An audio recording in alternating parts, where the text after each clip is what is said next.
बिस्मिल्लाहिर्रहमानिर्रहीम। अस्सलाम वालेकुम। उम्मीद है आप सब लोग खैरियत से होंगे। नेक्स्ट हमारे पास लेक्चर नंबर 2 है। चैप्टर नंबर 7 स्टार्ट किया था हम लोगों ने, sources of organic compounds. Last time हम लोगों ने ऑर्गेनिक केमिस्ट्री और उसके बेसिक फीचर्स पढ़े थे। तो नेक्स्ट देखते हैं जी ऑर्गेनिक कंपाउंड के सोर्सेज कौन से हैं। तो मेनली जो हमारे पास सोर्सेज हैं that are coal, petroleum and natural gas. अब ये जो कोल है या पेट्रोलियम है, ये जो नेचुरल गैस हैं, इन तीनों का जो ओरिजिन है वो सेम है, यानी तीनों एक ही जगह से हासिल किए जाते हैं, यानी जमीन से है, जमीन के नीचे से ये तीनों चीजें हासिल की जाती हैं। सबसे पहले बात करते हैं इस कोल की। ये कोल कैसे हासिल होता है? तो जब कोल की बात करते हैं कि ये जो कोल ऑर्गेनिक कंपाउंड है, जब हम इसके इस सोर्स की तरफ आते हैं तो हमें पता चलता है बहुत सारी थ्योरीज हैं जिनका ये कहना है कि round of 500 million years ago, इतने साल पहले, अब हुआ क्या था? हुआ ये था कि जो ट्रीज थे या हमारे पास प्लांट्स थे वो बरीड हुए इनसाइड अर्थ क्रस्ट। अब जब वो इनसाइड अर्थ क्रस्ट यानी जमीन की लेयर के अंदर बरीड हुए तो उन पर कुछ केमिकल रिएक्शंस हुए, उन पर कुछ इफेक्ट्स हुए। वो इफेक्ट से उस पर इफेक्ट हुआ इफेक्ट ऑफ प्रेशर, उस पर इफेक्ट हुआ इफेक्ट ऑफ टेम्परेचर, उस पर इफेक्ट हुआ एब्सेंस ऑफ एयर, उस पर इफेक्ट हुआ माइक्रो ऑर्गेनिजम्स। अब इन चीजों ने, ये तमाम फैक्टर्स ने क्या किया? बायोकेमिकल डीकंपोजिशन, बायोकेमिकल डीकंपोजिशन, जिससे ये जो प्लांट्स थे या जो ट्रीज थे ये हमारे पास किस में कन्वर्ट हो गए? कोल में कन्वर्ट हो गए। तो ये इसका एक छोटा सा बेसिक इंट्रोडक्शन है, सिंपल। सबसे उसके बाद हम देखते हैं कि ये जो प्लांट्स थे या जो ट्रीज थे ये हमारे पास थे वुड की फॉर्म में, लकड़ी की फॉर्म में, वुड फॉर्म में, ठीक है, वुड। ये सबसे पहले जब इस पर इफेक्ट ऑफ टेम्परेचर हुआ, प्रेशर का इफेक्ट हुआ तो, और माइक्रो ऑर्गेनिजम्स का इफेक्ट हुआ, तो सबसे पहले ये जिस फॉर्म में कन्वर्ट हुए उसको बोलते हैं पीट, ठीक है जी, पीट। उसके बाद ये जिस फॉर्म में कन्वर्ट हुआ उसे बोलते हैं लिग्नाइट, लिग्नाइट। उसके बाद bituminous coal, after that anthracite, anthracite, ठीक है। जब हम वुड की कंपोजिशन की बात करते हैं तो इस वुड के अंदर round of 40 to 50% carbon content है, कार्बन का कंटेंट। और इन तमाम पैरामीटर्स की वजह से, इन तमाम फैक्टर्स की वजह से ये जो 40 to 50% कार्बन कंटेंट है ये इंक्रीज होकर हो जाता है 60%, जिसको हम बोलते हैं पीट। और उसके बाद लिग्नाइट में सेम यही टेम्परेचर प्रेशर इफेक्ट होता है, तो ये जो फॉर्म कन्वर्ट हो जाती है वो लिग्नाइट है, 70% कार्बन कंटेंट, और ये हमारे पास आ जाता है 80% कार्बन, और ये 90% प्लस कार्बन कंटेंट जो है वो इस पर मुश्तमिल होता है। इसका कार्बन कंटेंट इंक्रीज हो जाता है, बाकी तमाम चीजें इसमें से एलिमिनेट हो जाती हैं। तो ये जो हमारे पास कोयले की या कोल की जो फॉर्म आती है इसे बोलते हैं pure form of coal, pure form of coal, pure form of coal, ठीक, ये वाली चीज। अब ये जो हमारे पास, जब हम पाकिस्तान की बात करते हैं तो राउंड ऑफ हमारे पास 184 मिलियन टन जो हैं रिसोर्सेज हैं कोल के, रिसोर्सेज ऑफ कोल, और उसमें से जो 80% इसका इस्तेमाल है, 80% यूजेज है, वो किस में होता है? वो होता है जी बेक ब्रिक्स, ईंटों को पकाने के तौर पर इस्तेमाल होता है, ईंट को पकाने के तौर पर ये इस्तेमाल होता है 80%। फिर उसके बाद हम कोल की फर्दर कैटेगरी में आते हैं। ये जो कोल हो, एक प्रोसेस होता है हमारे पास डिस्ट्रक्टिव डिस्टिलेशन, डिस्ट्रक्टिव डिस्टिलेशन। इस डिस्ट्रक्टिव डिस्टिलेशन का दूसरा नाम होता है कार्बोनाइजेशन। अब इस प्रोसेस में होता क्या है? Destructive meanings to destruct something, to break down of something, यानी किसी चीज को ब्रेक करना, तोड़ना। तो डिस्ट्रक्टिव डिस्टिलेशन हम करते ये हैं, हम डीकंपोजिशन करते हैं ऑफ ऑर्गेनिक मैटर। चूंकि in that case organic matter हमने कोल लिया है, तो डीकंपोजिशन ऑफ कोल, ठीक है, डीकंपोजिशन ऑफ कोल। अब कोल की डीकंपोजिशन करें हाई टेम्परेचर पे, हाई प्रेशर पे, एब्सेंस ऑफ एयर में, तो ये जो प्रोसेस होता है, इस प्रोसेस को बोलते हैं डिस्ट्रक्टिव डिस्टिलेशन। और इसमें जो टेम्परेचर है वो 500 से 1000 डिग्री सेंटीग्रेड जो है वो यूज किया जाता है। तो जो कोल होता है हमारे पास, कोल, ये कोल डीकंपोज होकर 3 फॉर्म्स में कन्वर्ट होता है। First form is called coke, then coal gas, and after that is coal tar. जब हम कोक की बात करते हैं, दैट इज अ सॉलिड, ये सॉलिड फॉर्म है और उसमें 98% कार्बन तक मौजूद होता है, कार्बन कंटेंट 98% कार्बन। जब हम कोल गैस की बात करते हैं, that is a gaseous state. और जब हम कोल तार की बात करते हैं, तो ये कोल तार एक लिक्विड हमारे पास कंपोजिशन है कोल की, और ये कोल तार के अंदर round of 200 different organic compounds होते हैं, और उन ऑर्गेनिक कंपाउंड्स को हम लोग फ्रैक्शनल डिस्टिलेशन प्रोसेस से हासिल करते हैं, ठीक है, जो कि separation of organic compounds into its various components on the basis of its boiling point range. This phenomena is called fractional distillation, ठीक है। अब उसके बाद ये जो कोल का 80% यूज है बेक ब्रिक्स के अंदर, जो बाकी इसका यूज है वो डोमेस्टिक लेवल और पावर जनरेशन में होते हैं, यानी इलेक्ट्रिसिटी वगैरह बनाने के लिए। तो जो हमारे पास Punjab, Sindh, KPK as well as Balochistan, इन सब की जो एफर्ट्स हैं वो ये हैं, वो ये पावर जनरेशन की तरफ जो हैं वो लोगों को लेके आ रहे हैं, ताकि हम कोयले से बिजली बना सकें। तो ये है कोल का एक बेसिक कॉन्सेप्ट। नेक्स्ट हमारा सोर्स है नेचुरल गैस। नेचुरल गैस,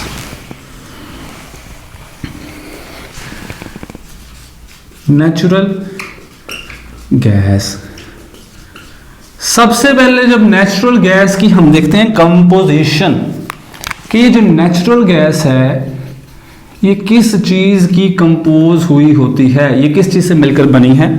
जब हम किसकी कंपोजिशन देखते हैं तो हमें पता चलता है ये लो बॉइलिंग हाइड्रोकार्बन्स का मिक्सचर है। लो बॉइलिंग हाइड्रोकार्बन्स, वो कौन कौन से हैं? वो हमारे पास यूजुअली मीथेन है, वो हमारे पास ईथेन है, वो प्रोपेन है, ब्यूटेन है। और जब हम इसमें से मेनली बात करते हैं कि इसमें से मोस्ट अबंडेंट जो कंपोनेंट है दैट इज मीथेन। 85% मीथेन जो होती है वो इस नेचुरल गैस में मौजूद होती है। ये इसकी कंपोजिशन है। उसके बाद हम लोग बात करते हैं कि जो नेचुरल गैस है ये कहां कहां यूज हो रही है।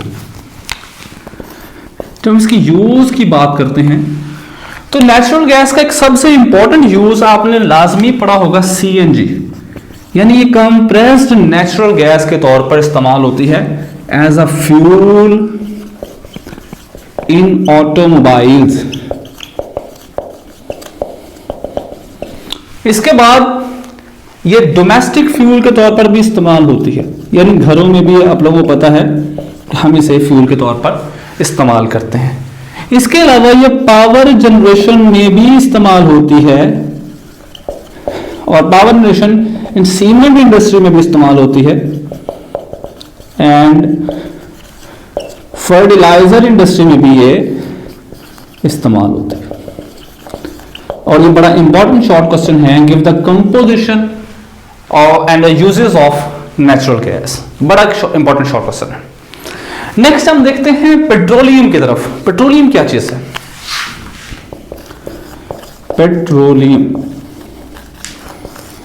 पेट्रोलियम हमारे पास third source of organic compound है। जब हम पेट्रोलियम की तरफ आते हैं तो पेट्रोलियम लफ्ज दो हिस्सों का मजमुआ है, that is petra and oleum. अब ये पेट्रा जो लफ्ज है that is also called as rock and oleum oil, so that is also called as rock oil. हम रॉक ऑयल भी बोलते हैं, ठीक है, रॉक ऑयल। अब एक टर्म इस्तेमाल होती है, this is called crude oil. Crude oil, what is crude oil? Crude oil कहते हैं वो वाला ऑयल जो हम जमीन से जो हासिल करते हैं इम्प्योर फॉर्म में, उसे बोलते हैं crude oil. That is a blackish in colour, blackish viscous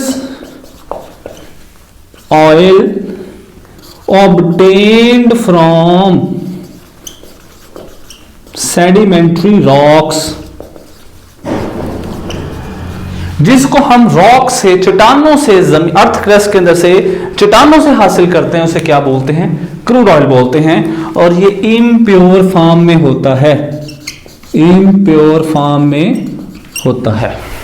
जब हम इसको प्योर कर लेते हैं दैट इज कॉल्ड पेट्रोलियम, यानी इसी मिनरल ऑयल को, क्रूड ऑयल को जो हम प्योर फॉर्म में लेके आते हैं that is called as petroleum.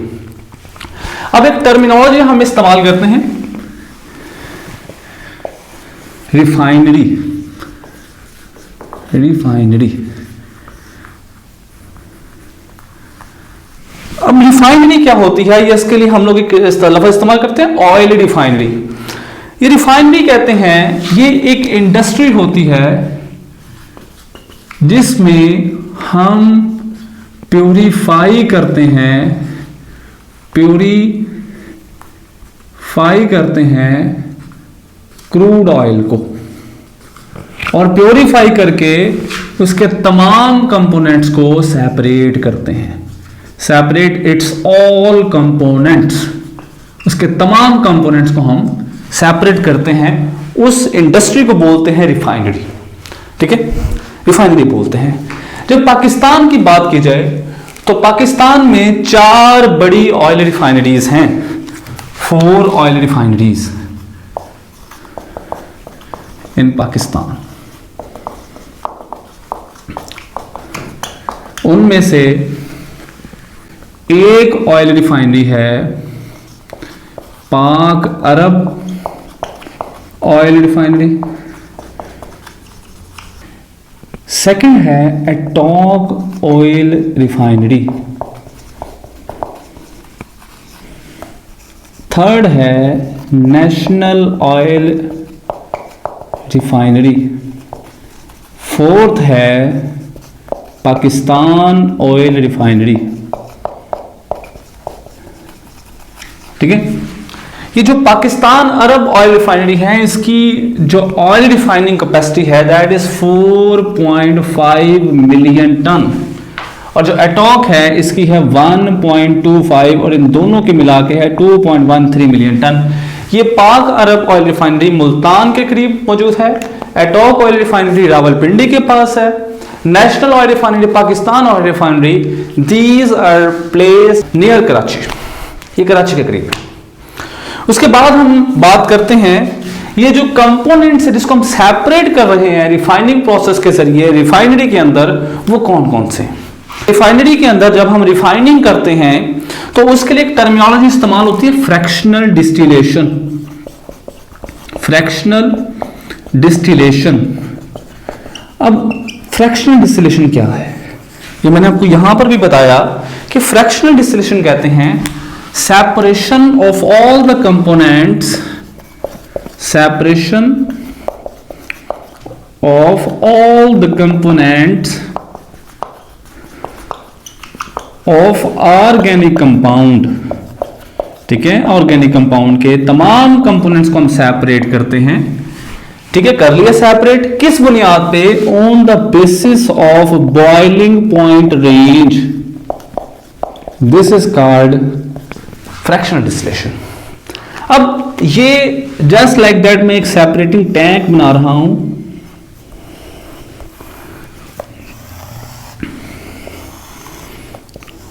ठीक है, ये एक सेपरेटिंग टैंक है जिसमें हमारा क्रूड ऑयल मौजूद है, क्रूड ऑयल मौजूद है। इस क्रूड ऑयल को हम लोग क्या करेंगे, हीट करेंगे। जैसे इसका टेम्परेचर हो जाएगा राउंड ऑफ 20 डिग्री सेंटीग्रेड, तो एक फ्रैक्शन यहां से हासिल होगी, उसे बोलते हैं एलपीजी या पेट्रोलियम गैस भी बोलते हैं, या लिक्विड पेट्रोलियम गैस भी उसे बोलते हैं।